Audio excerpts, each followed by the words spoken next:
ചർച്ചയിൽ പങ്കെടുക്കുന്നവർ Priyanka Edicula, director birth village, doctor Rafeeqa P, senior consultant IVF KIMS, doctor Sandeep, medical superintendent, doctor Anitha S Pillai, senior consultant gynaecologist, Vatsala nursing home, dietician Jayashree,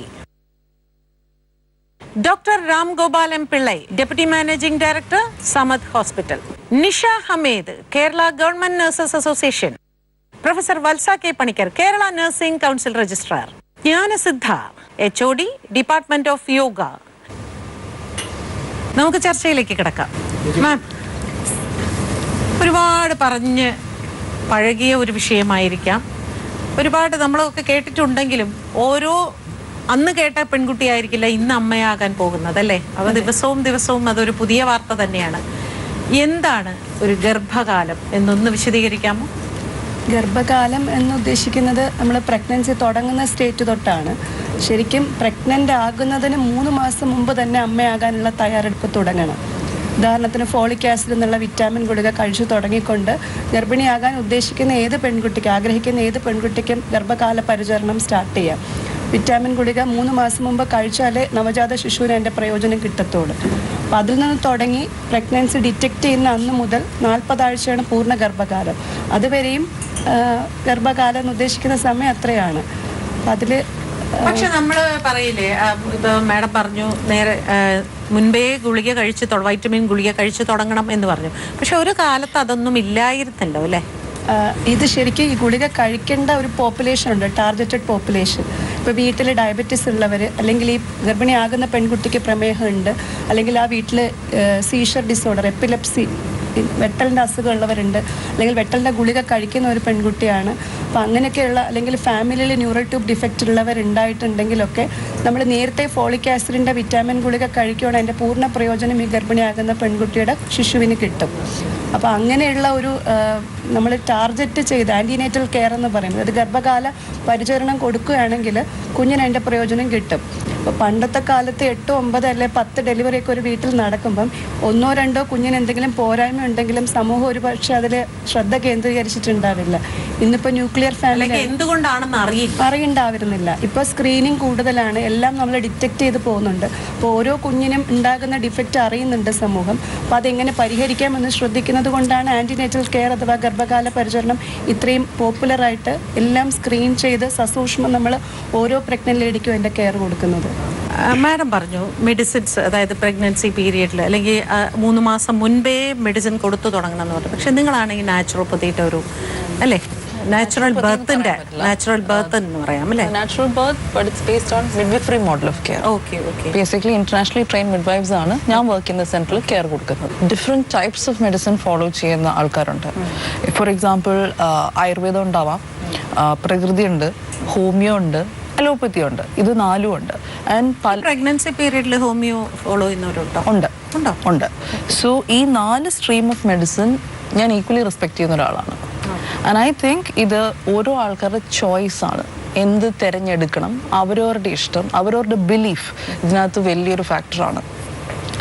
പിന്നെ എനിക്ക് തോന്നിയൊരു കാര്യം, supplements ഞാൻ വേണ്ടെന്ന് ഞാൻ പറയില്ല, പക്ഷേ അതിൽ ഒന്നുകൂടെ സ്റ്റെപ്പ് ബെറ്റർ നമ്മൾ ഫുഡിൽ കൂടെ അത് നേടിയെടുക്കുകയാണെങ്കിലാണ് ഏറ്റവും നല്ലത്. ഫുഡിൽ കൂടെ, അതെ, ദാറ്റ് ഈസ് അത് നല്ലോണം ഡയറ്റ് ഫോളോ ചെയ്യാൻ പറ്റുന്ന ഒരാളായിരിക്കണം.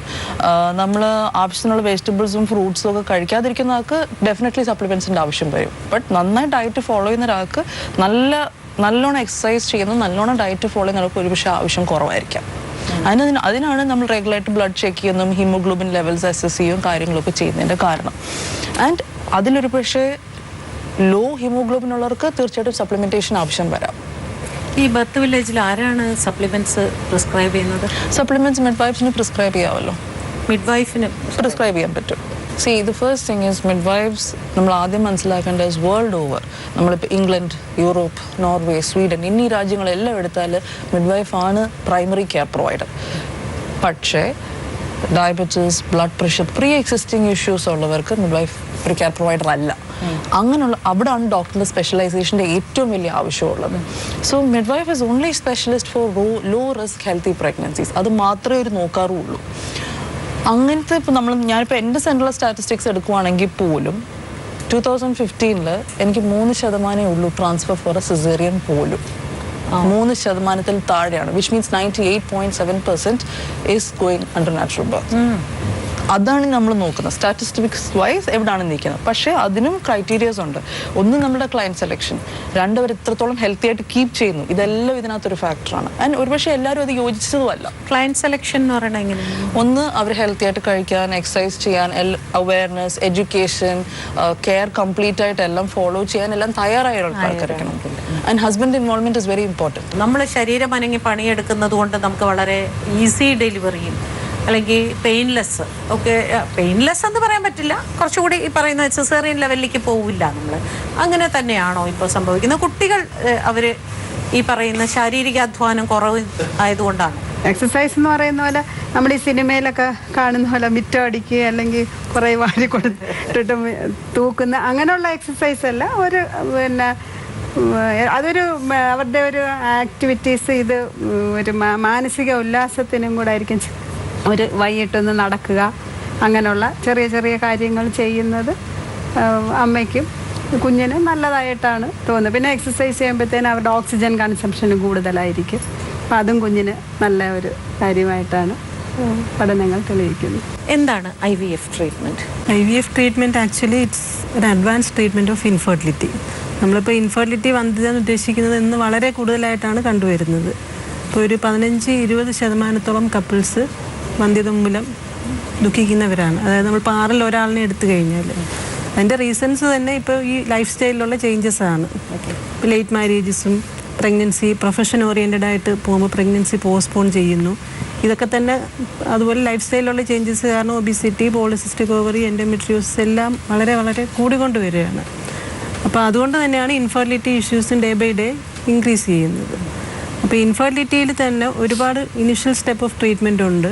ഈ പറഞ്ഞ പോലെ ലൈഫ് സ്റ്റൈലുള്ള ചേഞ്ചസ് തന്നെയാണ് നമ്മൾ ആദ്യം റെക്കമെൻഡ് ചെയ്യുന്നത്. ഓവർ വെയ്റ്റ്, ഒബിസിറ്റി, PCO വളരെ വളരെ കോമൺ ആയിട്ട് വളരെ സ്കൂൾ ഗോയിങ് ഏജ് തൊട്ടേ കണ്ടുവരുന്നുണ്ട്.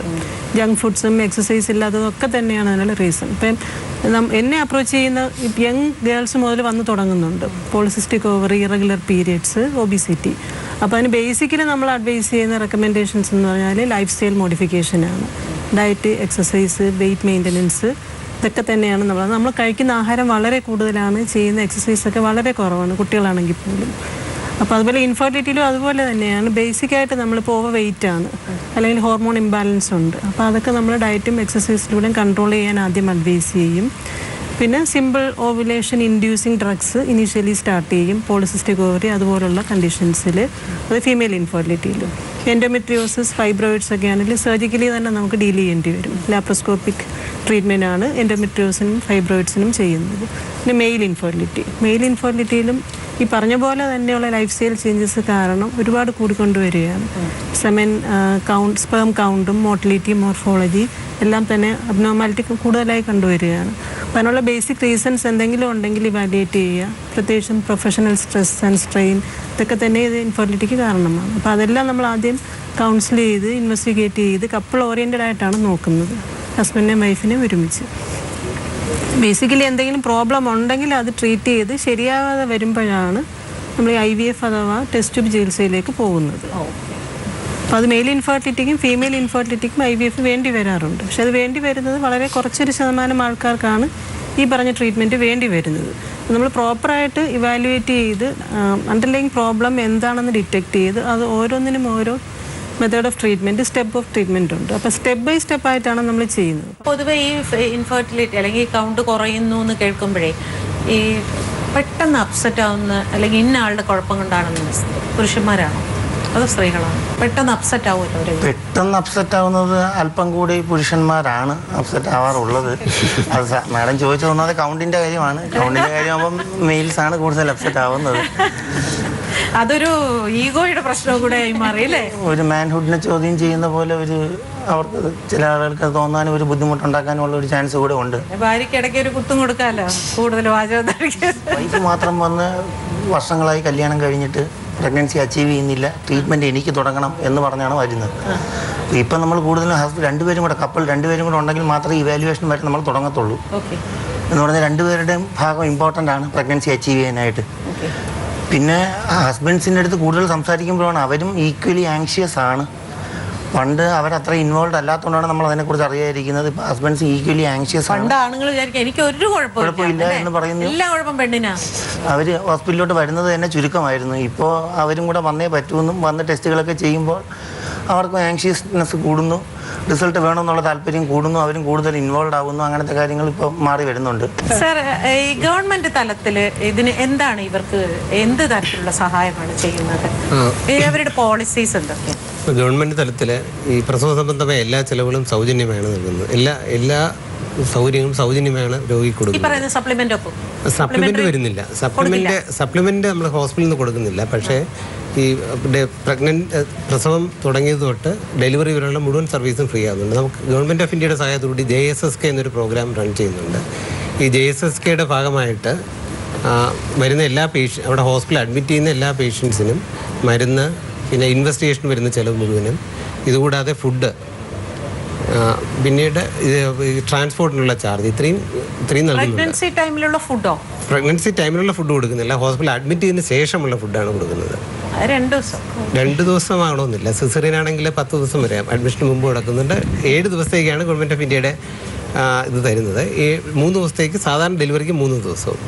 ഈ ഫുഡ് പൂർണ്ണമായും സൗജന്യമാണ്. ഇത് കൂടാതെ ഹോസ്പിറ്റലിൽ പറ്റുന്ന എല്ലാ ചികിത്സയും പൂർണ്ണമായും സൗജന്യമാണ്. അവിടെ നിന്ന് മരുന്ന് മുഴുവൻ കിട്ടുന്നുണ്ട്. ഇത് കൂടാതെ പ്രഗ്നൻസിക്ക് എന്തെങ്കിലും പ്രത്യേകിച്ച് മരുന്ന് വല്ലതും വാങ്ങിക്കാനുണ്ടെങ്കിൽ അതും സൗജന്യമായി തന്നെയാണ് നൽകുന്നത്. ഇതുകൂടാതെ ഇൻവെസ്റ്റിഗേഷൻ, ആശുപത്രിയിലുള്ള ഇൻവെസ്റ്റിഗേഷൻ, ആശുപത്രി ഇല്ലാത്തതാണെങ്കിൽ വേറെ ഏതെങ്കിലും ലാബുമായിട്ട് ടൈപ്പ് ചെയ്ത് ആ ലാബിൽ നിന്ന് സൗജന്യമായി തന്നെയാണ് ഇൻവെസ്റ്റിഗേഷൻ കൊടുക്കുന്നത്. ട്രൈബൽ ഏരിയയിലൊക്കെ ആണെങ്കിൽ എങ്ങനെയായിരിക്കും ഈ പോളിസി പ്രാവർത്തികം? ഇത് കേരളത്തിലുള്ള എല്ലാ ഗവൺമെൻറ് ആശുപത്രിയിലും നടപ്പാക്കി വരുന്നതാണ്. ഇത് കൂടാതെ ഗവൺമെൻറ് ആശുപത്രിയിൽ പ്രസവിക്കുന്ന എല്ലാവർക്കും പ്രോത്സാഹിപ്പിക്കാനായിട്ട് സിറ്റി ഏരിയയിൽ 600 രൂപയും പിന്നെ ഗ്രാമപ്രദേശങ്ങളിൽ 700 രൂപയും ഇവർക്ക് ഡിസ്ചാർജ് ചെയ്യുന്ന സമയത്ത് കൊടുക്കുന്നുണ്ട് ഇൻസെൻറ്റീവായിട്ട്. ഈ ട്രൈബൽസ് എന്ന് പറയുമ്പോഴേ അവർക്ക് അവരുടേതായിട്ടുള്ള ഒരു രീതിയുണ്ട്. അവർ ഇങ്ങനെയൊക്കെ തന്നെ, അവർക്ക് അങ്ങനെ നമ്മൾ ഈ പട്ടണത്തിലുള്ളവരെ മാതിരിയൊന്നും അവർക്ക് താല്പര്യമില്ലായിരിക്കാം, അല്ലെങ്കിൽ വിശ്വാസമില്ലായിരിക്കാം. അപ്പം അങ്ങനെയുള്ളവരെ ഇതിലേക്ക് കൊണ്ടുവരാൻ നിങ്ങൾ ഇതെങ്ങനെ ഈ മോഡേൺ മെഡിസിനിലേക്ക് എങ്ങനെ കൊണ്ടുവരും അവരെ? ഇതിൽ ഈ നേരത്തെ പറഞ്ഞ ജൂനിയർ പബ്ലിക് ഹെൽത്ത് നഴ്സും കൂടാതെ ആശാ വർക്കർ കേരളം മുഴുവൻ എല്ലായിടത്തും ഉണ്ട്. ആശാ വർക്കറുടെ ട്രൈബൽ ഏരിയയിൽ ട്രൈബൽ ഹെൽത്ത് പ്രൊമോട്ടേഴ്സ് ഉണ്ട്. ഒരു ട്രൈബൽ ഏരിയയിൽ ഒരു സ്ത്രീ പ്രഗ്നൻ്റ് ആയി കഴിഞ്ഞാൽ ട്രൈബൽ ഹെൽത്ത് പ്രൊമോട്ടർ അവർക്ക് വേണ്ട സൗകര്യങ്ങൾ ചെയ്ത് അവരെ ഹോസ്പിറ്റലിൽ എത്തിക്കാറുണ്ട്. ഹോസ്പിറ്റലിൽ എത്തിച്ച് ആൻറ്റിൻ്റൽ ചികിത്സ അവിടെ നൽകുന്നു. പ്രസവ സംബന്ധമായ ചികിത്സയ്ക്ക് ചിലപ്പോൾ കുറച്ചും കൂടെ ഉയർന്ന ആശുപത്രിയിലേക്ക് പോകേണ്ടി വരും. അപ്പോൾ അതിനും ഈ ആശാ വർക്കറുടെയും ഈ ട്രൈബൽ ഹെൽത്ത് പ്രൊമോട്ടറുടെയും സഹായമുണ്ട്. പിന്നെ ഈ നേരത്തെ പറഞ്ഞ പോലെ പ്രൈവറ്റുമായിട്ട് നോക്കുമ്പോഴേക്കും എല്ലാ ചികിത്സാ സൗകര്യങ്ങളും ഫ്രീ ആണ്, പൂർണ്ണമായും സൗജന്യമാണ് നൽകുന്നത്. ഒരു പ്രഗ്നൻസി പേഷ്യൻ്റ് ഏകദേശം ഡെലിവറി അടുത്ത് നിൽക്കുമ്പോഴാണ് ഒരു നേഴ്സുമായിട്ട് ഏറ്റവും കൂടുതൽ അടുത്ത് ഇടപഴകുന്നത് അല്ലേ? ഏകദേശം ടൈം ആകുമ്പോൾ മാത്രമേ ഈ ഡോക്ടർമാർ എൻട്രി ഇല്ല. അതുവരെ സമയമാവട്ടെ, ഞാൻ വരാം മിക്ക പേഷ്യൻസും പറയണത് ഞാൻ കേട്ടിട്ടുണ്ട്. പക്ഷെ ആ സമയത്തൊക്കെ അവരുടെ ഒരു ആശ്വാസം എന്ന് പറയുന്നത് എപ്പോഴും നേഴ്സായിരിക്കും അല്ലേ? എങ്ങനെയായിരിക്കും ഇവരോടുള്ള സമീപനം? ഇവരെങ്ങനെയാണ് ട്രീറ്റ് ചെയ്യുന്നത്? സമീപനം തീർച്ചയായിട്ടും എന്തായാലും ഒരു ഗർഭിണി ഒരു നഴ്സിൻ്റെ പരിചരണം ഇല്ലാതെ ഡെലിവറി ആകാൻ ചാൻസ് ഇല്ല. ഇപ്പോൾ നമുക്ക് തന്നെ അറിയാം, കേരള മോഡൽ എന്നുള്ള രീതിയിൽ നമ്മളെ കൊച്ചു കേരളമാണ് ഇന്ത്യയെ ലോക പ്രശസ്തിയാക്കിയിട്ടുള്ളത്. ഏറ്റവും കുറഞ്ഞ ശിശുരോഗ മരണമായിരുന്നാലും അമ്മമാരുടെ മരണനിരക്കായിരുന്നാലും ഇതിനെല്ലാം ഒരു വൈറ്റൽ റോൾ എടുക്കുന്നത് നേഴ്സ് തന്നെയാണ്. ഒരു വിജിലൻ്റ് ആയിട്ടുള്ള ഒരു നേഴ്സിന് ഒരു അമ്മയ്ക്ക്, അതായത് ഡെലിവറി ആകാൻ ഏകദേശം നമുക്ക് ആ ടൈമിലാണ് കൂടുതലും കോംപ്ലിക്കേഷൻസ് വരുന്നത്, ഡെലിവറി ആകേണ്ട ആ ടൈമിൽ. അപ്പോൾ അത് നമുക്ക് നല്ലൊരു വിജിലൻ്റ് ആയിട്ടുള്ളൊരു നേഴ്സിനാണെങ്കിൽ തീർച്ചയായിട്ടും തിരിച്ചറിയാനും സാധിക്കും. അത് ആ സമയത്ത് തന്നെ ഡോക്ടേഴ്സിനെ ഇൻവോൾവ് ചെയ്യിച്ചുകൊണ്ട് നമുക്ക് എത്രയും പെട്ടെന്ന് സിസേറിയനിലോട്ടോ അല്ലെങ്കിൽ ബേബി ഔട്ടാക്കാനോ ഒക്കെ നമുക്ക് സാധിക്കും. അതുകൊണ്ട് തീർച്ചയായിട്ടും മാഡം പറഞ്ഞതുപോലെ ഒരു നേഴ്സ് ഒരു വൈറ്റലായിട്ടുള്ള റോളാണ് ഒരു ഡെലിവറി ടൈമിൽ എടുക്കുന്നതെന്നുള്ളത് നമുക്ക് മാറ്റിവെക്കാൻ പറ്റാത്ത കാര്യം തന്നെയാണ്. എന്താണ് ഈ നോർമൽ ഡയറ്റ് എന്ന് പറയുമ്പോൾ ഒരു പ്രഗ്നന്റ് ലേഡിക്ക് എന്താണ് നോർമൽ ഡയറ്റ്? നോർമൽ ഡയറ്റ് എന്ന് പറയുമ്പോൾ ഒരു സാധാരണ ഒരു വ്യക്തിക്ക് വേണ്ട സാധാരണ കഴിക്കണം ഒരു ബാലൻസ്ഡ് ആയിരിക്കണം, ഡയറ്റ് സമീകൃതമായിരിക്കണം. പക്ഷെ അതിൽ നിന്ന് എക്സ്ട്രാ കുറച്ച് കാലറിയും പ്രോട്ടീനും പിന്നെ ഈ പറഞ്ഞ ഫോളിക് ആസിഡ്, വൈറ്റമിൻസ്, അയൺ ഇതൊക്കെ കുറച്ചും കൂടെ കൂടുതൽ ഉള്ള ഒരു ഡയറ്റ് ആയിരിക്കണം ഒരു പ്രഗ്നൻസി. ഇപ്പം മാഡം പറഞ്ഞ പോലെ തന്നെ 3 മാസത്തിന് മുമ്പ് തന്നെ ആക്ച്വലി ഡയറ്റും ബാലൻസ്ഡ് ആയിട്ട് കഴിച്ചു തുടങ്ങണം എന്നാണ്. അപ്പം അതിന് വേണ്ടിയിട്ട് സാധാരണ എല്ലാവരും ചെയ്യുന്നത് കുറച്ച് കൂടുതൽ ചോറ് കഴിക്കുക, അല്ലെങ്കിൽ കുറച്ച് എന്നും ഏത്തപ്പഴം കഴിക്കുക, അല്ലെങ്കിൽ ഏത്തപ്പഴം പൊരിച്ച് കഴിക്കുക. അതിൻ്റെ ഒന്നും ഒരു ആവശ്യമില്ല. ഒരു എക്സ്ട്രാ ഒരു 300 to 500 കാലറി മതി. അതിനൊരു എക്സ്ട്രാ നമ്മൾ നോർമൽ കഴിക്കുന്നതിൽ നിന്നും കുറച്ചും കൂടെ ഒരു 4 ഇഡ്ഡലി അത്രയും, അല്ലെങ്കിൽ 2 കപ്പ് ചോറും കൂടെ എക്സ്ട്രാ കഴിച്ചാൽ മതി. അല്ലെ ഒരു 15 ഗ്രാം പ്രോട്ടീൻ മതി എക്സ്ട്രാ. അപ്പോൾ ഒരു മുട്ടയും ഒരു മീനും എക്സ്ട്രാ വരേണ്ടത്, അത്രയും ഉള്ളൂ ആവശ്യം വരുന്നത്. പക്ഷെ ബാലൻസ്ഡ് ആയിരിക്കണം, ഡയറ്റ് ബാലൻസ്ഡ് ആയിരിക്കണം. ആ ഡയറ്റിൽ നിന്ന് കുറച്ച് ഫാസ്റ്റ് ഫുഡ് ഒന്നും കഴിച്ചുകൊണ്ട് അതിനകത്തൊന്നും നമുക്ക് കിട്ടത്തില്ല. ആ കഴിക്കുന്നതിനകത്തുനിന്ന് ആഡിക്വേറ്റ് ആയിട്ടുള്ള വെജിറ്റബിൾസ് വരണം, പ്രോട്ടീൻ വരണം, മിനറൽസ് വരണം. അപ്പം അതിന് വേണ്ടിയിട്ട് ഫ്രൂട്ട്സുകൾ ഇൻക്ലൂഡ് ചെയ്യണം, വെജിറ്റബിൾസ്, ലീഫി വെജിറ്റബിൾസ്, ഇതെല്ലാം ഇൻക്ലൂഡ് ചെയ്തിട്ടുള്ള ഒരു ഡയറ്റ് ആയിരിക്കണം. എല്ലാം ആഡിക്വേറ്റ് കറക്റ്റ് എമൗണ്ടിൽ വരുമ്പോൾ അതിനെ ഒരു ബാലൻസ്ഡ് അല്ലെങ്കിൽ സമീകൃത ആഹാരം എന്ന് പറയാം. പ്രഗ്നൻസി പീരീഡിൽ അതിൽ കുറച്ചും കൂടെ എക്സ്ട്രാ വേണ്ടി വരുന്നു എന്നുള്ളതേ ഉള്ളൂ. അത് ഞാനൊരു സാധാരണ ക്വസ്റ്റ്യൻ ചോദിക്കട്ടെ. ഇപ്പം നമ്മൾ ഫ്രൂട്ട്സ്, വെജിറ്റബിൾസ് എന്നൊക്കെ പറയും. ഇപ്പം നമ്മൾക്ക് സത്യം പറഞ്ഞാൽ നമ്മളെപ്പോഴും പറയും എല്ലാം വിഷാംശമുള്ള ഫ്രൂട്ട്സാണ്, വെജിറ്റബിൾസ് ആണ് എന്നൊക്കെ പറയുന്നു. നമ്മളെ ബാധിക്കുന്നതിനോടൊപ്പം തന്നെ ഉള്ളിലുള്ള ഒരു ജീവനെയും കൂടെ ബാധിക്കുന്ന ഒരു പ്രശ്നമാണ് അല്ലേ. അത് കുക്ക് ചെയ്താൽ അതിൻ്റെ വൈറ്റമിൻസ് പോകുമെന്ന് പറയും, ഹാഫ് കുക്ക് ചെയ്ത് കഴിക്കണം, ഇങ്ങനെ പല ഇത്തരം സംശയങ്ങൾക്കൊക്കെ എങ്ങനെയാണ് നമുക്ക് ഫ്രൂട്ട്സ് എങ്ങനെ വിശ്വസിച്ച് നമ്മൾ വാങ്ങിച്ചത്? അത് ഒരു കാര്യമായിട്ടുള്ള ഒരു ചോദ്യമാണ്, എല്ലാവരും ചോദിക്കുന്നത്, നമ്മൾക്കും പേടിയോ തോന്നുന്ന ഒരു കാര്യമാണിത്. ഇതിൽ മാക്സിമം ഇപ്പം ഈ വിഷങ്ങളെല്ലാം വാട്ടർ സോലുബിൾ ആണ്, കുറേ വാട്ടർ സോലുബിൾ ആണെന്ന് പറയുന്നുണ്ട്. അപ്പം അങ്ങനെയാകുമ്പോൾ കുറച്ചും കൂടി ഉപ്പ് വെള്ളത്തിൽ അല്ലെങ്കിൽ പുളിവെള്ളത്തിലൊക്കെ ഇട്ടാൽ പെട്ടെന്ന് കുറെ കൂടുതൽ വിഷാംശം പോയി കിട്ടും. അപ്പം അങ്ങനെ മാക്സിമം അങ്ങനെ ഇപ്പം ഫ്ലാറ്റിലും അവിടെയൊക്കെ താമസിക്കുന്നവർക്കാണ് ഇതിൻ്റെ ഏറ്റവും വലിയ ബുദ്ധിമുട്ട് അനുഭവിക്കുന്നതായിട്ട് എനിക്ക് തോന്നിയിട്ടുള്ളത്. അപ്പം അങ്ങനെയുള്ളവർ ഇങ്ങനെ എടുക്കാൻ ശ്രമിക്കുക, അല്ല പിന്നെ ഓർഗാനിക് വെജിറ്റബിൾസ് വാങ്ങിക്കാൻ ശ്രമിക്കുക. ഏറ്റവും ഞാൻ സപ്ലിമെന്റ്സ് ഈ ഒരു കാര്യത്തിൽ ഞാൻ സപ്ലിമെന്റ്സിനോട് യോജിക്കുന്നുണ്ട്. കാരണം എന്താണെന്ന് വെച്ചാൽ ഞാനൊരു 20 വർഷമായിട്ട് ഡയറ്റീഷ്യനായിട്ട് വർക്ക് ചെയ്യുന്ന ആളാണ്. അപ്പൊ ആദ്യമൊന്നും ഞാൻ ഒരു സപ്ലിമെന്റ്സ് ഒരുത്തർക്കും ഞാൻ പറഞ്ഞിട്ടില്ല. ഇപ്പോഴും മാക്സിമം ഞാൻ പറയത്തില്ല, സപ്ലിമെന്റ്സ് ഞാൻ പറയാത്തൊരു വ്യക്തിയാണ്. പക്ഷെ ഇങ്ങനെയുള്ള സാഹചര്യങ്ങൾ വരുമ്പോൾ ഈ പറയുന്ന മാഡം ചോദിച്ച ഒരു ക്വസ്റ്റ്യൻ കൊണ്ട് ഞാൻ പറയുകയാണ്. ഞങ്ങളിപ്പോൾ പറയുന്നുണ്ട് ഇപ്പം ഇത്ര ചീര കഴിച്ച് കഴിഞ്ഞാൽ ഇത്രയും വൈറ്റമിൻ കിട്ടും, അല്ലെ ഇത്രയും അയൺ കിട്ടുമെന്ന് ഞങ്ങൾ പറയുന്നുണ്ടെങ്കിൽ അത് ആ ഫ്രഷ് വെജിറ്റബിളിൻ്റെ ആണ്, ആ ഫ്രഷ് ആയിട്ടുള്ള ആ ചീരയുടെയാണ് ഞങ്ങൾ ഈ പറയുന്നത്. ഇത് എന്നോ തമിഴ്നാട്ടിലുണ്ടായ ചീര, എത്രയോ കാലം വഴിയിലിരുന്ന ചീര നമ്മുടെ ഫ്രിഡ്ജിൽ കുറേ കാലം ഇരുന്നിട്ട് നമ്മൾ കഴിക്കുന്ന സമയം ആകുമ്പോഴത്തേക്കിന് ഞങ്ങൾ പറയുന്ന വൈറ്റമിൻസോ മിനറൽസോ അയണോ ഒന്നും ഇതിനകത്ത് കാണണമെന്ന് നിർബന്ധമില്ല. ഇങ്ങനെയുള്ള സാഹചര്യത്തിൽ ഒരു ബാലൻസ്ഡ് സപ്ലിമെന്റ്, പക്ഷെ ബാലൻസ്ഡ് സപ്ലിമെന്റ് സെലക്ട് ചെയ്യുമ്പോഴും നല്ല കമ്പനിയുടെ നല്ലതായിരിക്കണം. ചുമ്മാ പോയി ഒരെണ്ണം വാങ്ങിച്ചു കഴിച്ചുകൊണ്ട് ഈ പറയുന്ന പ്രയോജനങ്ങളൊന്നും കിട്ടത്തില്ല. പ്രഗ്നൻസിയും യോഗയും ഒന്ന് എക്സ്പ്ലെയിൻ ചെയ്യാമോ? പ്രീനേറ്റൽ യോഗ, പോസ്റ്റ്നേറ്റൽ യോഗ എന്ന് ഇന്ന് ആ പദം വളരെ ഫെമിലിയറാണ്.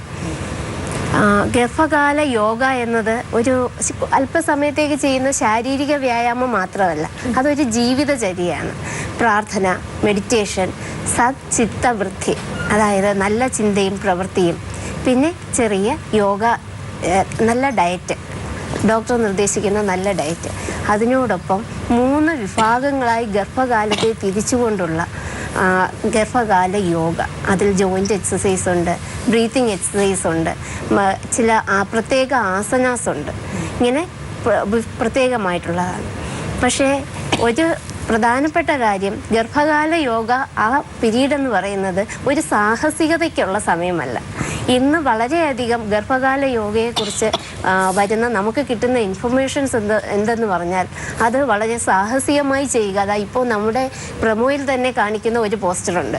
അത് അങ്ങനെ ഒരു പോസ്റ്റർ നമുക്ക് ഗർഭകാല യോഗ എന്ന് പറയുന്നത് സുരക്ഷിത യോഗയാണ്. അമ്മയ്ക്കും കുഞ്ഞിനും വളരെ സുരക്ഷിതമായ ആരോഗ്യനില, മാനസികമായും ശാരീരികമായും, അമ്മയുടെ മാനസികമായ ആരോഗ്യവും ശാരീരികമായ ക്ഷമതയും കുഞ്ഞിൻ്റെ വളർച്ച, വളരെ നല്ല വളർച്ച, ശാരീരിക വളർച്ചയും പ്രാപ്തമാക്കുന്ന ഒരു ദിനചര്യയാണ് പ്രീനേറ്റൽ യോഗ എന്നത്. അപ്പോൾ സാധാരണ ചിലവരിൽ കണ്ടുവരുന്ന ഒരു പ്രവണത, ഇപ്പോൾ പ്രഗ്നൻസി ടൈമിൽ യോഗ ചെയ്താൽ ഈ പറയുന്ന ഡെലിവറി കുറച്ച് ഈസി ആവാൻ സാധ്യതയുണ്ടെന്നൊക്കെ കേൾക്കുമ്പോൾ ഉടനെ യൂട്യൂബിൽ കയറും, ഏതെങ്കിലുമൊക്കെ ചില യൂട്യൂബ് പിക്ചേഴ്സൊക്കെ കാണും, എന്നിട്ട് വീട്ടിലിരുന്ന് അതുപോലെയുള്ള ചില ഇതൊക്കെ ചെയ്തു നോക്കും. അതൊക്കെ ശരിക്കും ഒരു അപകടം പിടിച്ചൊരു സംഭവം. തീർച്ചയായും ഗർഭകാല യോഗ, പ്രിനറ്റൽ യോഗ ചെയ്യുന്നവർ എല്ലാവരും ശ്രദ്ധിക്കേണ്ട, മനസ്സിലാക്കിയിരിക്കേണ്ട കാര്യം, അവർ യോഗ ചെയ്യുന്നതിന് മുൻപായി അവർ കൺസൾട്ട് ചെയ്യുന്ന ഡോക്ടറെ കാണിച്ച് അവർ യോഗ ചെയ്യാൻ ഫിറ്റാണ്, അവരുടെ ശാരീരിക നില വളരെ പര്യാപ്തമാണ് എന്നത് ഉറപ്പുവരുത്തുക. 2, നല്ല ഒരു ഈ പ്രിനേറ്റൽ യോഗയിൽ അടിസ്ഥാനപരമായി ശാസ്ത്രീയമായതുമായ അറിവുള്ള ഒരു യോഗാചാര്യനെ കണ്ട് മാത്രം യോഗ പരിശീലിക്കുക. ഒരിക്കലും ഓൺലൈനായി പഠിക്കുക, TV കണ്ട് പഠിക്കുക, ബുക്ക് വായിച്ച് ചെയ്യുക, ഇതൊന്നും പാടില്ല. കാരണം ഓരോ പ്രഗ്നന്റ് ലേഡിയുടെയും ശാരീരിക നില വ്യത്യാസമാണ്, ഒരിക്കലും ഒരുപോലെയല്ല ഓരോരുത്തരും. അപ്പോൾ ഓരോരുത്തരുടെയും ശരീരാവസ്ഥയ്ക്ക് അനുസരിച്ചുള്ളത് ആ യോഗാചാര്യൻ നന്നായി കേസ് സ്റ്റഡി നടത്തി പഠിച്ച് മാത്രം നിർദ്ദേശിക്കേണ്ടത്. സ്പേം കൗണ്ട് കുറവാണെങ്കിൽ നമ്മൾ IVF-ലേക്ക് പോകണമെങ്കിൽ ഇവരെ നമ്മൾ ആ ഒരു കൗൺസിലിങ്ങിലേക്ക് കൊണ്ടുവരുമോ? ഡെഫിനറ്റ്ലി ഒരു നല്ല കൗൺസിലിംഗ് ഉണ്ടെങ്കിൽ അത് മുന്നോട്ട് ട്രീറ്റ്മെന്റ് കൊണ്ടുപോകാൻ പറ്റും. മുഴുവൻ സംശയങ്ങളായിരിക്കും, ഒരുപാട് സംശയങ്ങളായിരിക്കും. കാരണം ആരും ഇനിഷ്യലി അക്സെപ്റ്റ് ചെയ്യത്തില്ല IVF എന്നുള്ളത്. സ്പേം കൗണ്ട് കുറവാണ്. അപ്പോൾ അതിനൊരു ലിമിറ്റഡ് കൗണ്ട് ഉണ്ടെങ്കിൽ നമുക്കിപ്പം കുറച്ചുകൂടെ ചെറിയ ട്രീറ്റ്മെൻറ്റുകൾ ചെയ്യാൻ പറ്റും. ഇപ്പോൾ വെരിക്കോസിലാണെങ്കിൽ അത് സർജിക്കലി കറക്റ്റ് ചെയ്താലും മിക്കപ്പോഴും ഇമ്പ്രൂവ് ചെയ്യാറുണ്ട്. പിന്നെ മെഡിക്കൽ ട്രീറ്റ്മെൻ്റ് ഉണ്ട് ഈ മെയിൽ ഫാക്ടേഴ്സിനായിട്ട്. മെഡിക്കൽ ട്രീറ്റ്മെൻറ്റും ഫെയിൽഡ് ആകുകയാണെങ്കിൽ ഇൻട്രയൂട്രൈൻ ഇൻസെമിനേഷൻ എന്ന് പറഞ്ഞാൽ വളരെ സിമ്പിളായിട്ടുള്ള ഫെർട്ടിലിറ്റിയുടെ ഇനീഷ്യൽ ട്രീറ്റ്മെൻ്റ് ഉണ്ട്, അത് ചെയ്യും. പിന്നെ സിവിയർലി ലോ കൗണ്ടാണ്. ഇപ്പോൾ സ്പേം കൗണ്ട് വളരെ ഇപ്പം ലെസ് ദാൻ 10 മില്യൺ അല്ലെങ്കിൽ അതിൽ മോട്ടിലിറ്റി വളരെ കുറവാണ്, മോർഫോളജിക്കലി സ്പേമിൻ്റെ രൂപം അബ്നോർമലാണ്. ഇതൊക്കെയാണെങ്കിൽ ഡയറക്റ്റ്ലി ഒരു ചോയ്സേ ഉള്ളൂ, ഇൻട്രസൈറ്റോപ്ലാസ്മിക് സ്പേം ഇഞ്ചെക്ഷൻ ഫിക്സ്, അതായത് IVF-ൻ്റെയും കുറച്ചും കൂടെ ഒരു അഡ്വാൻസ് ട്രീറ്റ്മെൻറ്റ്. നമ്മൾ ഇനിഷ്യലി ഇവാലുവേറ്റ് ചെയ്ത് റീസൺ കണ്ടുപിടിച്ച് പ്രോപ്പർലി അസസ് ചെയ്തതിന് ശേഷം ആപ്റ്റായിട്ടുള്ള ട്രീറ്റ്മെൻറ്റ് അഡ്വൈസ് ചെയ്യുക. അപ്പോൾ ഈ പറഞ്ഞ കൗണ്ട് വളരെ കുറവുള്ള ഒരാളിന് അല്ലെങ്കിൽ ഓൾമോസ്റ്റ് നില്ലായിരിക്കുന്ന ഒരാളിന് നമ്മൾ മെഡിക്കൽ ട്രീറ്റ്മെൻറ്റോ മറ്റുള്ളതോ ചെയ്ത് അവരുടെ ടൈമും മണിയും വേസ്റ്റ് ചെയ്യുകയാണ് ചെയ്യുന്നത്. അപ്പോൾ അങ്ങനെയുള്ളവർക്ക് ഡയറക്റ്റ്ലി തന്നെ IVF ആണ് ഫസ്റ്റ് അഡ്വൈസ് ചെയ്യുന്നത്. അതുപോലെ എൻഡോമെട്രിയോസിസ് ഫീമെയിൽസിൽ വളരെ കോമൺ ആയിട്ട് കണ്ടുവരുന്നു. എൻഡോമെട്രിയോസിസ് സ്റ്റേജ് 4 അഡ്വാൻസ്ഡ് എന്ന് പറയുമ്പം പിന്നെ ഒരു നാച്ചുറൽ കൺസെപ്ഷനുള്ള ചാൻസ് വളരെ കുറവാണ്. അങ്ങനെയുള്ളവർക്ക് ഫസ്റ്റ് തന്നെ നമുക്ക് ഡയറക്റ്റ് IVF ആണ് അഡ്വൈസ് ചെയ്യുന്നത്. പിന്നീട് ഫലോപ്പിയൻ ട്യൂബിന് ബ്ലോക്ക്, ഇപ്പോൾ 2 ഫലോപ്പിയൻ ട്യൂബും ബ്ലോക്കാണ്. ഫലോപ്പിയൻ ട്യൂബിലാണ് എഗ്ഗും സ്പെർമും ഫെർട്ടിലൈസ് ചെയ്ത് എംബ്രിയോ ഫോം ചെയ്യുന്നത്. ട്യൂബൽ ബ്ലോക്കാണ്. ഇപ്പോൾ ട്യൂബ് സർജിക്കലി നമ്മളിപ്പോൾ ട്യൂബൽ പ്രഗ്നൻസിയോ അല്ലെങ്കിൽ ട്യൂബൽ ഇൻഫെക്ഷനോ ഒക്കെ വന്ന് ട്യൂബ്സ് ഓൾറെഡി റിമൂവ്ഡ് ആണ്, അല്ലെങ്കിൽ സ്റ്റെറിലൈസേഷൻ, ഇപ്പം പ്രസവം നിർത്തുന്ന സ്ത്രീകൾ വീണ്ടും പ്രഗ്നൻ്റ് ആവണമെന്ന് പറഞ്ഞ് വരാറുണ്ട്. അപ്പോൾ അവർക്ക് ചിലപ്പോഴും നമുക്ക് റീകാനലൈസേഷൻ ഓപ്പറേഷൻ വഴി ശരിയാക്കാൻ പറ്റും. പക്ഷേ ട്യൂബ് 2ഉം ഡാമേജ്ഡ് ആണ്, നോൺ ഫങ്ഷനിങ് ആണെങ്കിൽ അങ്ങനെയുള്ളവർക്കും ഈ പറഞ്ഞ മെഡിക്കൽ ട്രീറ്റ്മെൻറ്റ് ഒന്നും തന്നെ ശരിയാവില്ല. അവർക്കും ഡയറക്റ്റ് IVF ആണ് ചെയ്യുന്നത്. അത് ഇൻവിട്രോ ഫെർട്ടിലൈസേഷൻ, നമ്മൾ എഗ്ഗ് സ്പേമും ലാബിൻ്റെ അകത്ത് പ്രത്യേകം കണ്ടീഷനിൽ ഫെർട്ടിലൈസ് ചെയ്ത് എംബ്രിയോ ആക്കിയിട്ട് യൂട്രസിൻ്റെ അകത്ത് തിരിച്ച് ട്രാൻസ്ഫർ ചെയ്യുന്ന പ്രൊസീജിയറാണ് IVF എന്ന് ഉദ്ദേശിക്കുന്നത്. മാം നേരത്തെ പറഞ്ഞില്ലേ, ഇപ്പോൾ IVF ചെയ്യുകയാണെങ്കിൽ നമ്മളിപ്പോൾ കൗൺസിൽ ചെയ്യണം, അവരെ മാക്സിമം പറഞ്ഞ് കൺവിൻസ് ചെയ്യണം. അപ്പോൾ സാധാരണ അത്തരം കാര്യങ്ങളിൽ ഏറ്റവും ഭയവും സംശയവും ഒക്കെ ഉണ്ടാകുന്ന സ്ത്രീകൾക്കാണോ പുരുഷന്മാർക്കാണോ? കൺവിൻസ് ചെയ്യാൻ ബുദ്ധിമുട്ട് ഈക്വലി ആണ്, പ്രത്യേകിച്ച് ഫാമിലി മെമ്പേഴ്സ് ഇൻവോൾവ് ചെയ്യുകയാണെങ്കിലാണ് കൂടുതൽ പാരൻസ് അല്ലേ, അവരുടെ പാരൻസ്. എല്ലാവർക്കും സംശയം ഇത് വേറെ ആരുടെ ആയിരിക്കും. നമ്മുടെ കൺസെന്റ് അവരുടെ അറിയാതെ ചെയ്യുമോ, സെന്റേഴ്സിലാണെങ്കിൽ പോലും മാനിപ്പുലേറ്റ് ചെയ്യുമോ, അല്ലെങ്കിൽ വേറെ ആളുടെ അടുത്ത് അങ്ങോട്ട് വയ്ക്കുമോ, അങ്ങനത്തെ ഒരുപാട് കൺഫ്യൂഷൻസ് ഉണ്ടാവില്ലേ. ഇപ്പോൾ ഒരു ഡോക്ടറെ അടുത്ത് വന്നു, കുറച്ച് ദിവസം ട്രീറ്റ്മെന്റ് എടുത്തു, കുറച്ച് നാൾ നോക്കിയിട്ട് അവർക്ക് അതിന്റെ പ്രയോജനമൊന്നും കണ്ടില്ല, വേറൊരാളുടെ അടുത്ത് പോകും. അതൊരു വലിയ ഡിഫക്റ്റ് അല്ലേ യഥാർത്ഥത്തിൽ? ഒരാൾക്ക് ഒരു ടൈം എടുക്കില്ലേ അതിലേക്ക് വരാൻ? ഇൻഫെർട്ടിലിറ്റി ട്രീറ്റ്മെന്റ് എന്ന് പറയുമ്പോൾ ചിലവേറിയതുമാണ്, സമയം ഒരുപാട് ചിലവഴിച്ചാൽ മാത്രം റിസൾട്ട് കിട്ടാൻ ചാൻസ് ഉള്ള ട്രീറ്റ്മെൻറ്റുകളിൽ ഒന്നാണ്. അപ്പോൾ ഏതൊരു ഡോക്ടറെ കണ്ടാലും ആ ഡോക്ടർ പറയുന്ന ഫോളോ അപ്പോ അല്ലെങ്കിൽ ചിലവേറിയെന്ന് പറഞ്ഞാൽ മാസങ്ങൾ എന്തുകൊണ്ടാണ് നമ്മൾ പ്രഗ്നൻ്റ് ആവുന്നില്ല എന്നുള്ളത് മുഴുവൻ കണ്ടുപിടിക്കണം. നോർമലായിട്ട് പ്രഗ്നൻ്റ് ആവുന്ന ആളുകൾ ഇതിനെക്കുറിച്ചൊന്നും അറിയണ്ട. പ്രഗ്നൻ്റ് ആവാതെ വരുമ്പോഴാണ് ടെസ്റ്റുകൾ ഹസ്ബൻഡിന് വൈഫിന് സ്കാനിങ് ബ്ലഡ് ഹോർമോൺ എന്നുള്ള ടെസ്റ്റുകളൊക്കെ നമ്മൾ ചെയ്ത് നോക്കിയാൽ എവിടെയാണ് മിസ്റ്റേക്ക് എന്ന് കണ്ടുപിടിച്ച് അത് കറക്റ്റ് ചെയ്താലേ പ്രഗ്നൻസി നമുക്ക് ഉണ്ടാക്കാൻ പറ്റും. അപ്പോൾ ചിലവ് നോർമൽ പ്രഗ്നൻസിയേക്കാളും കൂടുതലാണ്. നോർമലാകുമ്പോൾ ഇതെല്ലാം നോർമൽ ആയിരുന്നുകൊണ്ടാണ് പ്രഗ്നൻ്റ് ആയിട്ട് ആൾ വന്നേക്കുന്നത്. ഭൂരിഭാഗം നോർമൽ പ്രഗ്നൻസിക്കും. അപ്പോൾ ചിലവ് അല്പമുണ്ട്. പിന്നെ ഈ ടെസ്റ്റുകൾ ചെയ്യുക, റിസൾട്ട് കിട്ടുക, ഹോസ്പിറ്റൽ വിസിറ്റിൻ്റെ എണ്ണം കൂടുന്നു, 2 പേരും വരുന്നു, ഹസ്ബൻഡ് ഇൻവോൾവ്മെൻറ്റ് കൂടുതൽ. അപ്പോൾ ഒരു ഡോക്ടറെ തന്നെ സ്റ്റിക്ക് ചെയ്ത് നിൽക്കുന്നതാണ് കുറച്ചുകൂടെ ഈ പറയുന്ന ഡോക്ടറെ ഒരു 2 മാസം 3 മാസം കണ്ടിട്ട് അടുത്ത ആളുടെ അടുത്തോട്ട് പോകുന്ന അഥവാ ഡോക്ടർ ഷോപ്പിംഗ് എന്ന് പറയുന്നത് ചെയ്യുന്നേക്കാളും കുറച്ചുകൂടെ നല്ലത്. എന്ന് പറഞ്ഞാൽ ഒരാളുടെ ഒരു പ്ലാൻ ഓഫ് വർക്കപ്പ് ചെയ്ത് വരുമ്പോഴത്തേക്ക് ആ ഡോക്ടർ മാറ്റിക്കഴിഞ്ഞ് മറ്റൊരു ഡോക്ടറെ അടുത്ത് പോകുമ്പോഴത്തേക്ക് അദ്ദേഹം ചിലപ്പോൾ റിസൾട്ട് പ്രഗ്നൻസിക്ക് വേണ്ടിയാണ് ട്രൈ ചെയ്യുന്നതെങ്കിലും വർക്കപ്പ് ചെയ്യുന്ന രീതി വേണമെന്നായിരിക്കും. അപ്പോൾ വേറൊരു സൈഡിൽ നിന്ന് വീണ്ടും സീഡ് ഓയിലിൽ നിന്ന് തുടങ്ങുന്നു, എന്നിട്ട് വരുന്നു. അപ്പോൾ വീണ്ടും സമയവും ഇതേപോലെ പൈസ ചിലവും എല്ലാം കൂടാനുള്ള ചാൻസ് ആണ് കൂടുതൽ. പക്ഷെ അങ്ങനെ സംഭവിക്കാറുണ്ടല്ലേ?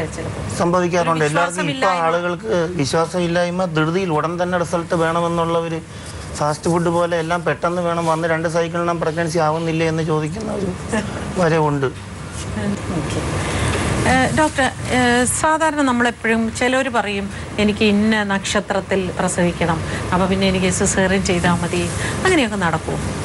അല്ല, പേഷ്യൻസ് ചിലപ്പോൾ അങ്ങനെ ആവശ്യപ്പെട്ടാൽ ചെയ്തു കൊടുക്കുമോ? ഇല്ല, നമ്മളപ്പോൾ അവരെ പറഞ്ഞ് മനസ്സിലാക്കണം അതിൻ്റെ ശാസ്ത്രീയ വശങ്ങൾ. സുഖപ്രസവം ആകുന്നതിൻ്റെ ആനുകൂല്യങ്ങൾ അവരുടെ ശരീരത്തിന് എന്തൊക്കെയാണ്, അല്ലെങ്കിൽ ഒരു സിസേറിയനിൽ എന്തൊക്കെ കോംപ്ലിക്കേഷൻസ് വരാം. അത് ഡോക്ടറുടെ കടമയാണ് പേഷ്യൻറ്റിനെ ബോധവൽക്കരിക്കുക എന്നുള്ളത്.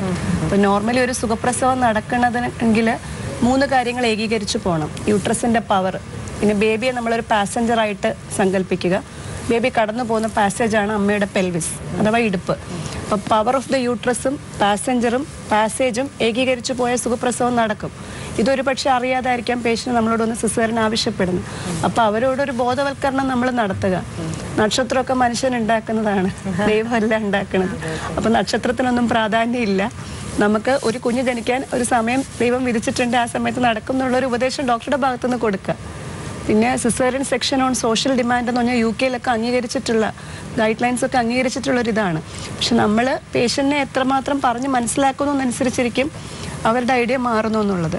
പിന്നെ ചിലപ്പം ആദ്യത്തെ സിസേറിയൻ ഉള്ളവർ രണ്ടാമത്തെ സിസേറിയൻ, തീർച്ചയായിട്ടും സിസേറിയൻ വേണ്ടി വരുന്ന ഗണമാണെങ്കിൽ ചിലപ്പോൾ പേഷ്യൻ്റ് ആവശ്യപ്പെടുന്നതനുസരിച്ച് ചില ഡോക്ടർമാർ ആദ്യം സിസേറിയൻ ചെയ്ത രണ്ടാമതും നിർബന്ധം. അത് ഇൻഡിക്കേഷൻ അനുസരിച്ചിരിക്കും. അത് റെക്കറന്റ് ഇൻഡിക്കേഷൻ ആണ്. ഇപ്പം ഞാൻ പറഞ്ഞല്ലോ, പാസേജ് തീരെ ചെറുതും പാസഞ്ചർ വലുതും ആണെങ്കിൽ നമ്മൾ നോർമൽ ഡെലിവറിക്ക് വെക്കാൻ സാധിക്കത്തില്ല. അപ്പം അങ്ങനെ ഇപ്പം ആദ്യത്തെ സിസേറിയൻ ചെയ്തിരിക്കുന്ന കുഞ്ഞ് തിരിഞ്ഞു കിടക്കുന്നത് കൊണ്ടാണ്, അതായത് ബ്രീച്ച് ആണ്. അപ്പം അങ്ങനെയാണ് രണ്ടാമത് അത് റെക്കർ ചെയ്യണം എന്നില്ല. അതിനെ നോൺ റെക്കറന്റ് ഇൻഡിക്കേഷൻ എന്ന് പറയും. അപ്പോൾ വീണ്ടും റെക്കർ ചെയ്യാൻ സാധ്യതയില്ലാത്തതാണെങ്കിൽ നോർമൽ ഡെലിവറിക്ക് ട്രൈ ചെയ്യാം. പക്ഷെ എപ്പോഴും അമ്മയുടെയും കുഞ്ഞിൻ്റെയും സേഫ്റ്റി കോംപ്രമൈസ് ചെയ്യാതെ വേണം ഏത് പ്രൊസീജിയറും ചെയ്യാൻ. അപ്പം നമ്മൾ സുഖപ്രസവത്തിനായിട്ട് വെക്കുന്നു, പ്രസവിച്ചു, കുഞ്ഞ് നഷ്ടപ്പെട്ടു എന്ന് പറയുന്നതിനകത്ത് അർത്ഥമില്ല. അപ്പം അമ്മയ്ക്കും കുഞ്ഞിനും ഒരു കുഴപ്പവും കൂടാതെ വരുന്ന പ്രൊസീജിയർ ഏതാണ് ആ ഒരു പർട്ടിക്കുലർ പേഷ്യൻറ്റ്. എല്ലാവർക്കും യൂണിഫോം ആയിട്ടൊരു ലോ പറയാൻ പറ്റില്ല. 100 ഗർഭിണികളും സുഖമായി പ്രസവിക്കുമെന്ന് പറയാൻ പറ്റില്ല. 90 പേരുടെ പോലെ ആയിരിക്കില്ല ബാക്കി 10 പേർക്ക്. അപ്പോൾ ഓരോ പേഷ്യൻറ്റിനെയും സബ്ജക്റ്റീവാണ്. അവരുടെ ബോഡിക്ക് ഏതാണ് ഏറ്റവും നല്ലത് അതാണ് നമ്മൾ ചെയ്യേണ്ടത്. IVF പീരിയഡ് ട്രീറ്റ്മെൻറ്റ് വഴി പ്രഗ്നൻ്റ് ആവുന്ന സ്ത്രീകൾക്ക് ഇത്തരത്തിലുള്ള യോഗ അങ്ങനെയുള്ള അതൊക്കെ, അല്ലെങ്കിൽ ശാരീരിക അധ്വാനം കുറവായിരിക്കണം, എന്തായിരിക്കും കൊടുക്കുന്ന അഡ്വൈസ് അവർക്ക്? IVF പ്രഗ്നൻസിയുടെ ഇൻഡിക്കേഷൻ അനുസരിച്ചിട്ടിരിക്കുന്നത്. ഇപ്പം IVF പ്രഗ്നൻസി ആശ്രയിച്ച് IVF ചെയ്ത് പ്രഗ്നൻസി ആയി എന്ന് ഇല്ല. IVF കൺസെപ്ഷൻ ആയിക്കഴിഞ്ഞാൽ അത് ഏതൊരു സാധാരണ പ്രഗ്നൻസി പോലെയും തന്നെയാണ്. യൂഷ്വലി IVF-ലൊക്കെ പ്രഗ്നൻസി ആവുന്ന മൾട്ടിപ്പിൾ പ്രഗ്നൻസി ആവാൻ സാധ്യത കൂടുതലാണ്. ട്വിൻസ്, ട്രിപ്ലെറ്റ്സ് അങ്ങനെയൊക്കെ ആവാനുള്ള ചാൻസസ് കൂടുതലാണ്. അപ്പോൾ അങ്ങനെ IVF-ൽ തന്നെയും നമ്മൾ പ്രഗ്നൻസിയെ കാറ്റഗറൈസ് ചെയ്യും ഹൈ റിസ്ക്, ലോ റിസ്ക് എന്നുള്ള രീതിയിൽ. എല്ലാ IVF പ്രഗ്നൻസീസും ഹൈ റിസ്ക് ആയിരിക്കില്ല. ഇപ്പോൾ ഉദാഹരണത്തിന് ഇപ്പോൾ ട്യൂബൽ ബ്ലോക്കിന് മാത്രം ചെയ്യുന്നു യങ് ഏജ് ആണ്, അല്ലെങ്കിൽ മെയിൽ ഫാക്ടറിന് വൈഫിൻ്റെ സൈഡെല്ലാം നോർമലാണ്, യങ് ഏജ് ആണ്, വേറെ മെറ്റേണൽ കോംപ്ലിക്കേഷൻസ് ഒന്നുമില്ല, ഡയബറ്റീസ് ഇല്ല, ഹൈപ്പർ ടെൻഷൻ ഇല്ല. സാധാരണ IVF ഒക്കെ ഒത്തിരി ഏജ് ആയിട്ട് ചെയ്യുമ്പോഴേക്കും അവർക്ക് ഡയബറ്റീസും ഹൈപ്പർ ടെൻഷനും മറ്റുള്ള മദറിന് കോംപ്ലിക്കേഷൻസ് ഒക്കെ വരുമ്പോഴാണ് ആ പ്രഗ്നൻസി ഹൈ റിസ്ക് ആയിട്ട് കാറ്റഗറൈസ് ചെയ്യുന്നത്, മൾട്ടിപ്പിൾ പ്രഗ്നൻസി. ഇതൊന്നും ഇല്ലാത്ത ഒരു IVF pregnancy like any normal pregnancy പോലെ തന്നെയാണ് മാനേജ് ചെയ്യുന്നത്. ബെഡ് റെസ്റ്റ് ഇല്ല. അതർവൈസ് ഒരു പ്രഗ്നൻസിയിൽ നമ്മൾ ബെഡ് റെസ്റ്റ് അഡ്വൈസ് ചെയ്യുന്നതേ ഇല്ല. ജോലിക്ക് പോകാം. പിന്നെ ഈ റിസ്ക് കൂടുതലുള്ളവർക്ക് യൂട്രസ് ഓപ്പൺ ആയി പോയി ഇല്ല, ഈ ഡയറ്റ് നോർമൽ ഡയറ്റ് തന്നെയാണ്.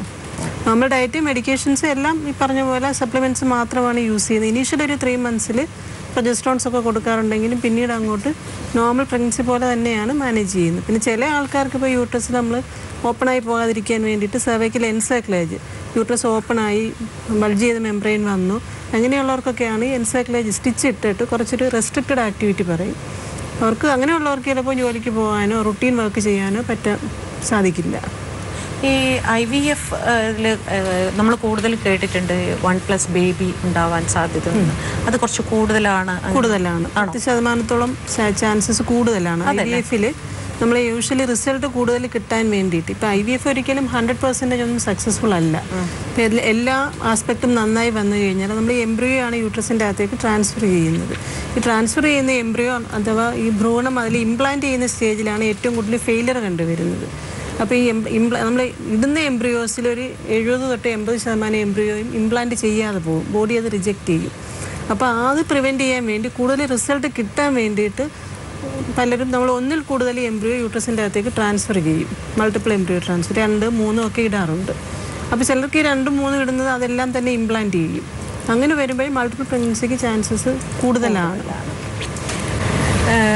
ഈ ബർത്ത് വില്ലേജിൽ ഈ വാട്ടർ ഡെലിവറി ഇത് സത്യത്തിൽ ഞാൻ ഈ ഫോറിനിലൊക്കെ യൂട്യൂബിലോ അങ്ങനെയൊക്കെ പിക്ചർ മാത്രമേ കണ്ടിട്ടുള്ളൂ. ഇത് കേരളത്തിലേക്ക് വന്നു എന്ന് തന്നെ അറിയുന്നത് ഞാൻ ഇപ്പോഴാണ്. എൻ്റെ വിചാരം ഇപ്പോഴും ഇവിടെ എത്തിയിട്ടില്ല എന്നാണ്. ഒരു ധൈര്യം വേണം. ഇങ്ങനെ ഇത് കണ്ട് മാത്രം പരിചയമുള്ള ഒരു ജനങ്ങളുടെ ഇടയിലേക്ക് കൊണ്ടുവന്ന ഒരു പരീക്ഷണം നടത്താൻ എങ്ങനെ ഒരു ധൈര്യം വരുന്നത്? 2010 നമുക്ക് ഫസ്റ്റ് വാട്ടർ ബേബി കേരളത്തിൽ കൊണ്ടുവരുന്നത്. And that is the first water birth in south India നമ്മൾ ആദ്യം ചെയ്യുമ്പോൾ. ആൻഡ് അഗൈൻ നമ്മളത് ആദ്യം ചെയ്യുമ്പോൾ എത്ര പേര് എടുക്കത്തില്ല നമുക്കറിയില്ല. ഇതിൻ്റെ റിസപ്ഷൻ എങ്ങനെ ആയിരിക്കും നമുക്കറിയില്ല. ബട്ട് 2010 തൊട്ട് 2016 ആയി. 2016 വരെ നമ്മൾ ടോട്ടൽ കാൽക്കുലേറ്റ് ചെയ്യുകയാണെങ്കിൽ ഒരു 80% ബർത്ത് എനിക്ക് വാട്ടർ ആയിരുന്നു. Again by choice. ഇപ്പോൾ ഒരാൾ പറയുവാണ്, ഇപ്പോൾ ഈ ഇടയ്ക്കൊരു എനിക്ക് ഉണ്ടായൊരു കാര്യമാണ്, എനിക്ക് my first option is A caesarean, my second option is A water birth. ഒരിക്കലും സാധിക്കില്ല. സോ വിച്ച് മീൻസ് ആ പറഞ്ഞ ആൾക്ക് പ്രസവമേ പേടിയാണ്. അങ്ങനെ ഒരാൾക്ക് ഇതൊരിക്കലും യോജിച്ചതല്ല. So the first thing is ഒരാൾ ശരിക്കും നാച്ചുറലായിട്ട് എല്ലാ പെയിനും സഹിച്ച് പ്രസവിക്കാൻ റെഡി ആണോ എന്നുള്ളതാണ് ഫസ്റ്റ് ക്വസ്റ്റ്യൻ. എന്നിട്ടേ ഇത് വരുന്നുള്ളൂ. പലരുടെയും ഒരു മിസ്കൺസെപ്ഷൻ ആണ് ഇത് വെള്ളത്തിലിറങ്ങിയ ഉടനെ പെയിൻ അങ്ങ് പോകും, പെയിൻ അറിയില്ല. അതൊരു തെറ്റായ ധാരണയാണ്. അതിനകത്ത് എല്ലാ പെയിനും അറിഞ്ഞിട്ട് തന്നെയാണ് പ്രസവിക്കുന്നത്. ഞാൻ വേറൊരു കാര്യം ചോദിക്കട്ടെ. അതായത് ഇപ്പോൾ സാധാരണ നമ്മൾ ഹോസ്പിറ്റലിൽ ബെഡിൽ കിടന്ന് നമ്മൾ ആ പെയിൻ ടൈമിൽ നമ്മൾ മാക്സിമം എക്സേർട്ട് ചെയ്യും. പിന്നെ ഇവർ സൈഡിൽ നിന്ന് പുഷ് എന്നും പറഞ്ഞങ്ങോട്ട് ഇതെല്ലാം കൂടെ ആകെപ്പാടെ പേഷ്യൻ്റ് ഇത്. പക്ഷെ ഈ വെള്ളത്തിലെന്ന് പറയുമ്പോൾ സാധാരണ നമ്മൾ കുഴപ്പമില്ലേ, ഇത് മറ്റേതിനേക്കാൾ കുറച്ച് റിലാക്സ്ഡ് ആയിരിക്കാം എന്നുള്ളത് കൊണ്ട് തന്നെ ആ ഫോഴ്സ് കുറവായിരിക്കും പേഷ്യൻസ്. നമ്മളിവിടെ ഇറ്റ്സ് ബർത്ത് വിത്ത് ഗ്രാവിറ്റി. അതായത് പ്രസവിക്കുന്നവർ they can squat and birth, ഇരുന്ന് പ്രസവിക്കാം. വാട്ടറിലാണൊന്നുമില്ല. അത് you can be hands on knees. അവർക്ക് ഇഷ്ടമുള്ള പൊസിഷൻ ഓപ്റ്റ് ചെയ്ത് പ്രസവിക്കാം. ഇപ്പം നമുക്കൊരു പീരിയഡ്സ് പെയിൻ, മെൻസ്ട്രൽ ക്രാംസ് അല്ലെങ്കിൽ ആ ഒരു ടൈമിൽ വരുമ്പോൾ നമ്മൾ ചൂടുവെള്ളത്തിൽ കുളിക്കുന്നതിന് ഒരു റിലാക്സേഷൻ ഉണ്ട്. അതേ എഫക്റ്റ് ആണ് 400 liters വാട്ടർ ഇങ്ങോട്ടേക്ക് നമുക്ക് ആ കൺട്രാക്ഷൻ വരുന്ന ടൈമിൽ. So they feel more relaxed. ആ റിലാക്സേഷനിൽ they are able to birth easily. അതാണ് അതിന്റെ ഫുൾ പ്രോസസ്. അത് കൂടെ ബേബി പുറത്ത് വരുമ്പോൾ ബേബി വെള്ളത്തിലേക്കല്ലേ? അതെ, കുഞ്ഞ് വെള്ളത്തിലേക്ക് വരുന്നു കഴിഞ്ഞാൽ the first thing to realise is കുഞ്ഞ് ഉടനെ ശ്വാസം എടുക്കുന്നില്ല. ബിക്കോസ് പ്ലസന്റ് കൂടാണ് ഇറ്റ്സ് വർക്കിംഗ്. കുഞ്ഞിന്റെ ഫസ്റ്റ് ബ്രീതിങ് ആ സ്റ്റിമുലസ് വരുന്നത് it's through oxygen or atmospheric oxygen. അപ്പോൾ കുഞ്ഞിന് നമ്മൾ ഉടനെ സ്വിമ്മിംഗ് ലെസൺസ് ഒന്നും എടുക്കുന്നില്ല. ഉടനെ കുഞ്ഞിനെ നമ്മൾ മേളിലോട്ട് എടുക്കുക വിതിൻ സെക്കൻഡ്സ്. അന്നേരമാണ് കുഞ്ഞ് ശ്വാസം എടുക്കുന്നത്. ആൻഡ് ചിലർ ഒരുപക്ഷെ may use water for comfort and may birth on land. അങ്ങനെയും എടുക്കാം. ഇതിപ്പോൾ ഓരോ ആൾക്കാരുടെ ഇഷ്ടം അനുസരിച്ചാണ്. ആൻഡ് അഗൈൻ ഞാൻ ആദ്യം മുതലേ പറയുന്നൊരു കാര്യമുണ്ട്, ഇറ്റ്സ് എ ചോയ്സ്. ഈയിടെ ഒരു വാർത്ത കണ്ടിരുന്നു, ഈ അശാസ്ത്രീയമായ രീതിയിൽ ഇങ്ങനെ ഒരു വാട്ടർ ബർത്തിലൂടെ ഒരു കുഞ്ഞ് മരിച്ചു എന്നും പറയുന്നു. ഇറ്റ് ഈസ് ഓൾസോ അതൊരു നല്ലൊരു പോയിന്റാണ് എടുത്തത്. കാരണം നമ്മൾ ഏതൊരു കാര്യം ചെയ്താലും നല്ല ട്രെയിനിങ് ഈസ് എ മസ്റ്റ്. അതില്ലാത്തോളം കാലം ഇറ്റ് ഡസന്റ് വർക്ക്. നല്ല ട്രെയിനിങ്, ഗുഡ് സർട്ടിഫിക്കേഷൻ, നല്ല ക്രെഡൻഷ്യലിംഗ് ഒരു ഇമ്പോർട്ടന്റ് ക്രൈറ്റീരിയ ആണ് ഈ കാര്യത്തിൽ. ഞാൻ പറഞ്ഞു ഇത് പിന്നെ അവിടെ വിദേശത്ത് പോയി തന്നെ പഠിച്ചതാണ്. അതെ അതെ അതെ. ഇവിടെ അതുണ്ടോ? ഇല്ല. സി ഇപ്പം ആസ് ഓഫ് നൗ മിഡ്വിഫറി ഒരു സെപ്പറേറ്റ് കരിക്കുലം ആയിട്ട് ഇന്ത്യയിൽ ഇപ്പോൾ ഇല്ല. നമുക്ക് സെപ്പറേറ്റ് ഓട്ടോണോമസ് മിഡ്വിഫറി ആയിട്ട് ഒരു കരിക്കുലം ഇല്ല. US-ലുണ്ട്, UK-ലുണ്ട്, ഇനി പറഞ്ഞ രാജ്യങ്ങൾ എല്ലായിടത്തും ഉണ്ട്, യൂറോപ്യൻ കൺട്രീസിലുണ്ട്. അപ്പം നമുക്ക് ഇവിടെ അതില്ല. ഇന്ത്യയിലേ ഇല്ല. സെപ്പറേറ്റ് മിഡ്വിഫറി കരിക്കുലമായിട്ട് ഇല്ല. നഴ്സിംഗ് ആൻഡ് മിഡ്വിഫറിയുടെ ഒരുമിച്ച് നിൽക്കുന്നുണ്ട്. ബട്ട് മിഡ്വിഫറി സെപ്പറേറ്റ് ആയിട്ട് ഓട്ടോണോമസ് പ്രൊഫഷനായിട്ട് ഇപ്പോൾ as of now it is not there. അങ്ങനൊരു നമുക്കിപ്പോൾ ഒരു ഇഷ്യൂ ഉണ്ട്, ഇല്ലെന്ന് ഞാൻ പറയുന്നില്ല. ആൻഡ് ഇന്ത്യക്ക് അത് ആവശ്യമുള്ളൊരു കാര്യവുമാണ്. സെപ്പറേറ്റ് കാഡർ ഓഫ് മിഡ്വൈഫ്സ് എന്നുള്ള രീതിയിൽ തീർച്ചയായിട്ടും ആവശ്യമുള്ളൊരു കാര്യമാണ്.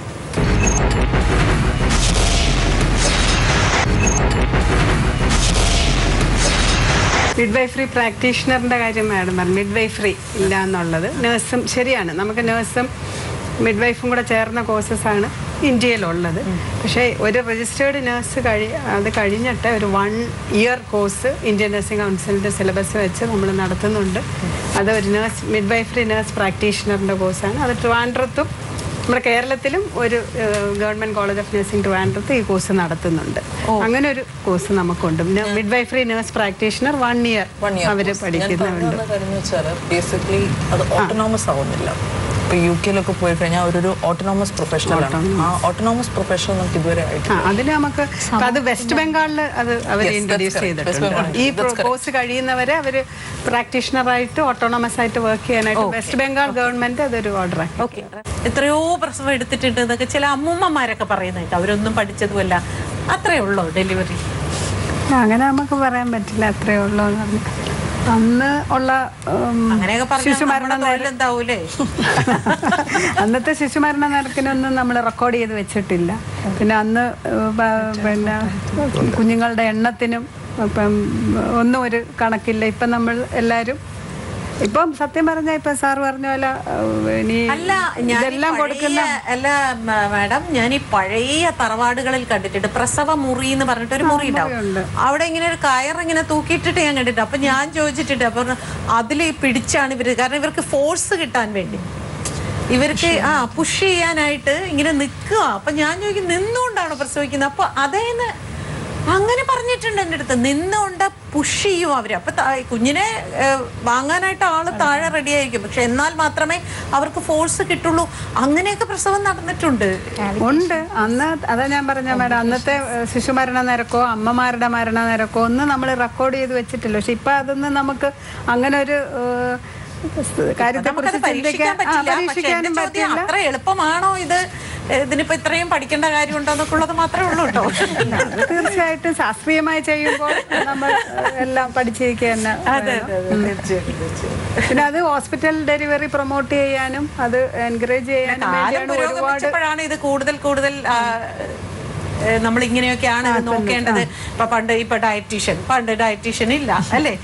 അങ്ങനെ ഇത് ഓരോരോ എണ്ണങ്ങൾ കൂടി നമ്മുടെ പിന്നെ ഹോസ്പിറ്റൽ ഡെലിവറി കൂട്ടാനാണ് ഒരുപാട് ഗവൺമെന്റ് പ്രോഗ്രാംസ് തന്നെ വെച്ചിരിക്കുന്നത്. ഇപ്പോൾ ഹോസ്പിറ്റലിൽ വന്ന് ഡെലിവറി ആവുന്നവർക്ക് മാത്രമേ സാർ പറഞ്ഞ പിന്നെ മോണിറ്ററി ബെനിഫിറ്റ് കൊടുക്കുന്നുള്ളൂ. അപ്പോൾ അത് ടു എൻകറേജ് ഹോസ്പിറ്റലിൽ. പെട്ടെന്ന് ഇങ്ങനെ പ്രഗ്നന്റ് ആയി കഴിയുമ്പോൾ പനിയോ അല്ലെങ്കിൽ മറ്റു രോഗങ്ങളോ വരുമ്പോൾ എങ്ങനെയാ അവരും പെട്ടെന്ന് പേടിക്കും? എങ്ങനെയായിരിക്കും അവർക്ക് കൊടുക്കുന്ന ട്രീറ്റ്മെന്റ്? എന്തായാലും അവർ സ്വയമായി ഗുളിക കഴിക്കുന്നതിനേക്കാളും എന്തുകൊണ്ടും സേഫ് ഒരു ഗൈനക്കോളജിസ്റ്റിനെ കണ്ട് കഴിക്കാൻ പോകുന്നത്. ഇപ്പോൾ പനിക്ക് വേണ്ടിയുള്ള പാരസിറ്റമോൾ ആണെങ്കിലോ വല്ല ഇൻഫെക്ഷനോ മറ്റോ ഉണ്ടെങ്കിൽ ആൻറ്റിബയോട്ടിക് തുടങ്ങുന്നുണ്ടെങ്കിലോ മാഡം നേരത്തെ പറഞ്ഞ പോലെ കാറ്റഗറി B സേഫ് ആയിട്ടുള്ള ഡ്രഗ് മാത്രമേ തുടങ്ങാവൂ. അല്ലാതെ വേറെ ഏതെങ്കിലും അസുഖത്തിന് ഇപ്പോൾ ഷുഗറിനോ BP-ക്കോ തൈറോയിഡോ എന്തിനെങ്കിലും ഏതെങ്കിലും ഡോക്ടറെ കാണുന്നുണ്ട്, അതിനുവേണ്ടി അവർ മരുന്നുകൾ മാറ്റുകയോ ഡോസുകൾ ചേഞ്ച് ചെയ്യുകയോ ചെയ്താലും അതും സേഫായിട്ടുള്ള മരുന്നുകളും ഡോസിങ് റെജിനും മാത്രമേ ചെയ്യാവൂ എന്നുള്ളത് പ്രഗ്നൻ്റായി അല്ലെങ്കിൽ അതിനുവേണ്ടി ട്രൈ ചെയ്യാൻ വേണ്ടി വരുന്നവരടുത്ത് തന്നെ നമ്മൾ പറയാറുള്ള ഒരു കാര്യമാണ്. അപ്പോൾ അവർ തന്നെ സെൽഫ് മെഡിക്കേഷൻ ആവുന്നത്രയും കുറയ്ക്കുക. എന്ത് മെഡിക്കേഷൻ ഏത് ഡോക്ടറിൽ നിന്ന് വാങ്ങിച്ച് കഴിച്ചാലും പ്രഗ്നൻ്റ് ആണ് അല്ലെങ്കിൽ അതിനുവേണ്ടി ട്രൈ ചെയ്യണം, അതിന് സേഫായിട്ടുള്ള സാധനം മാത്രമേ ഉപയോഗിക്കാവൂ എന്നുള്ള ഒരു അഡ്വൈസ് നമ്മൾ കൊടുക്കാറുണ്ട്. അതനുസരിച്ചാണ് അവർ ചെയ്യാറുള്ളത്.